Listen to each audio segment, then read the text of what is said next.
so far. He caught that deep ball. He's shown his ability to make plays. But it seems like he's a more complete player than he was when we got him. Well, Kenny, he's doing a great job of, taking his game to that next level, understanding coverage, understanding how to attack defenders' leverage, different things like that. So he's trying to be a more polished receiver instead of just being able to rely on your talent ability, your athletic ability to just run. So he's starting to understand the game of being able to read coverage, how to attack, understand leverage, and things like that. How many times has he kind of like surprised you with his own progress? Like you might give him an assignment, or you might say, "Hey, let's work on this," whether it was in the off season or you're in training camp, and you come back and he's worked on things. You're like, "Whoa, okay, you're making more progress than I was even thinking about." Well, Kenny, his goal is to make it to the NFL. So he is a pro, and he wants to be a pro. So anytime I ask him to do anything, or anytime I would tell him to work on his craft, he goes out and do it. And that's what I love about him, because he always want to get better. The bar is set high in my room, and he understands that, and he just go out there and try to get better each and every day. JJ, Eli talked about trust a couple of times. How have the receivers and Eli been able to earn that trust or gain that trust with each other so far? Yes, Eli, those guys in the receiver room, they have a great relationship with each other. They hang out outside of football, that is huge. They come in my office and watch film, have film study in my room. So those guys have a great relationship, and that's what helps them out to have success out there on the field, being able to trust each other. We talk about trust all the time. Trust that the O-line is going to block, trust that the wide receiver is going to get their depth and run the right route, and trust that the quarterback is going to throw it and put it on them. So that relationship that they have is a great bond, and they're going to continue to have that great relationship throughout going out the season.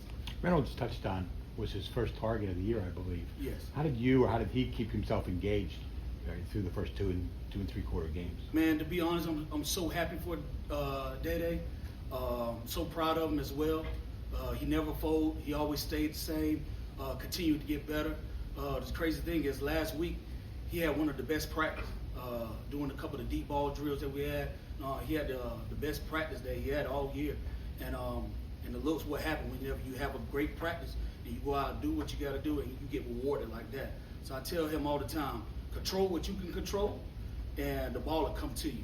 So he was doing a heck of a job, having a great practice, and he did everything we asked him to do, to stack the defender, get on top, and play big, and go catch a ball and score.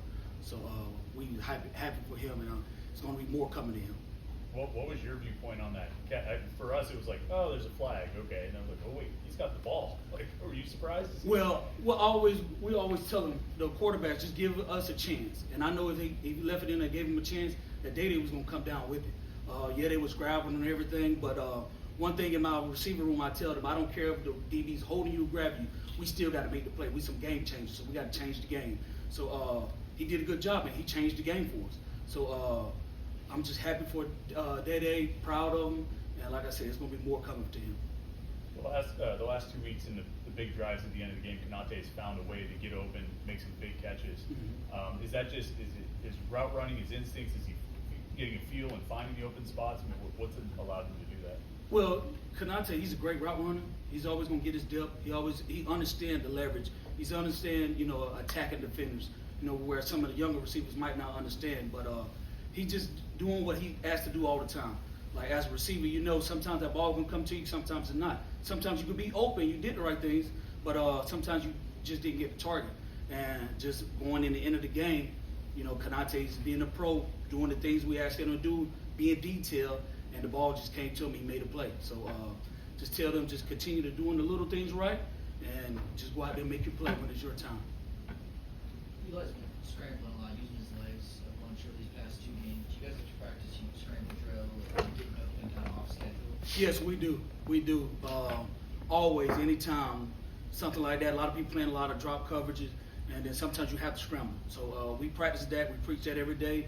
We don't want our receivers just standing around after the play's already been called. No, we got to stand. We got to make a play because the whistle haven't been blown. I teach you guys all the time. Play between the whistles. So once that whistle blows when you start, all right, you don't stop until that whistle blows. So if we have to scramble and try to make plays, we got to scramble and make plays. Is it just guys freestyling at that point? Do you just have to kind of run around and find spots? Well, we have a connection with the quarterbacks of, you know, when to go deep, when to come back, when to go out, little things like that. But we tell them just find a hole and get open. Find a hole and get open if something happens like that. So we have different things that we do and we teach them, but some of the time they're going to find a way to get open. Does the receiver have to have an internal clock of like you're running your route, where is there a certain point where like, okay, I got to see what's going on back there? It doesn't seem like the ball came out yet. Yeah, once we know the timing, once you get to your breaking point and you realize the ball is not there, then now you're like, oh shoot, what's going on?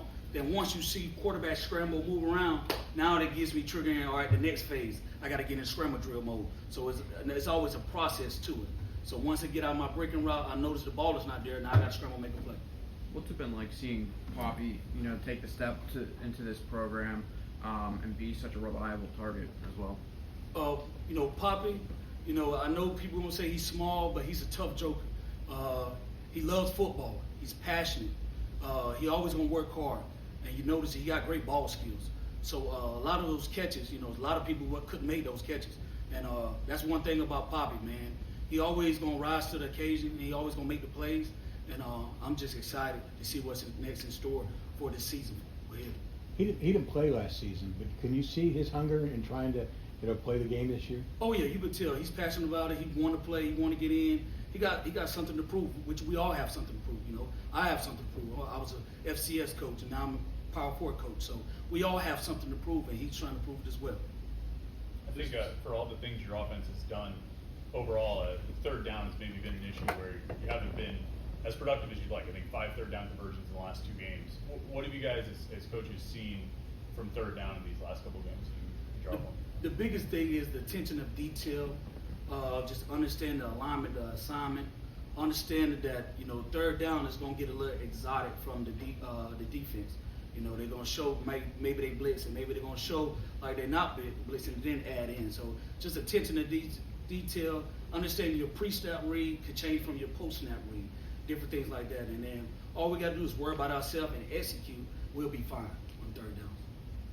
This specific matchup against Youngstown State, is there anything specific that you're looking for that you maybe wouldn't have necessarily gotten to try out in a matchup like West Virginia? Well, I'm just looking for it to be a great game. Those guys over there at Youngstown, they're gonna come in here ready to play. They have something to prove as well.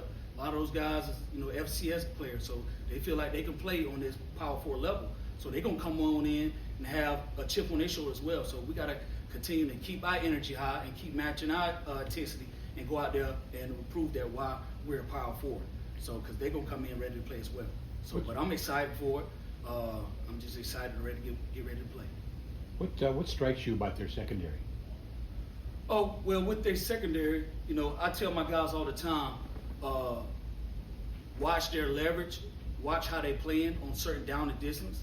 I like for us to be able to watch and see who's your matchup, different numbers going in and out. I know they had a couple injuries and different things like that, and they got different guys playing different places.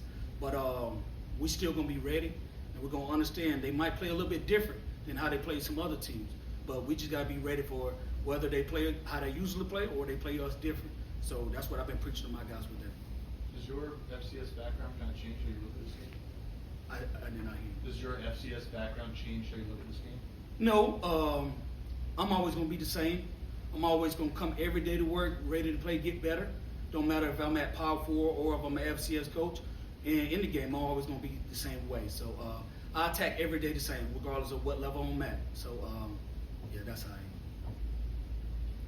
Anything final for Coach? Coach, thank you